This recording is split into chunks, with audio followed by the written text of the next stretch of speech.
Junk food खाणं इतकं वाढलं आहे की लोकांना आता घरचं साधं जेवणच डाएट वाटायला लागलं आहे. डाएट हा शब्द ऐकला की आपल्या डोक्यात एकच विचार येतो, ते म्हणजे वेट लॉस. पण खरं तर प्रत्येक माणसाचा एक डाएट असतो. आपण जे रोज खातो तेच आपलं डाएट. डाएट ज्याला आपण मराठी भाषेमध्ये आहार असं म्हणतो. आता किती सोपं वाटतं ना, आहार जे आपण रोज खातो ते. पण जेव्हा आपण डाएट म्हणतो तेव्हा त्याला आपण ॲज अ पनिशमेंट घेतो. त्यामुळे सोपं सोल्युशन आहे, डाएट हा शब्द वापरायलाच नको. आहार जे आपण रोज खातो ते. थोडा विचार करा, दिवसेंदिवस हॉटेल्स किती वाढत चालली आहे. चहाच्या टपऱ्या, ऑनलाईन फूड डिलिव्हरी, फास्ट फूडची दुकानं. का?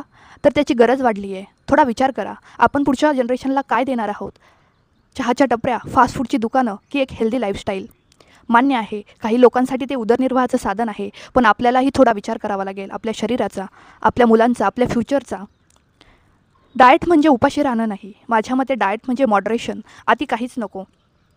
जेवणाच्या वेळा पाळा, पोर्शन सांभाळा, शक्यतो बाहेरचं खाणं टाळा. चहा कमी करा, शक्य असेल तर बंद करा. ताटामध्ये कार्ब, प्रोटीन, फॅट, फायबर सगळं असू द्या. आज मार्केटमध्ये रोज नवीन नवीन फॅट डाएट येतात.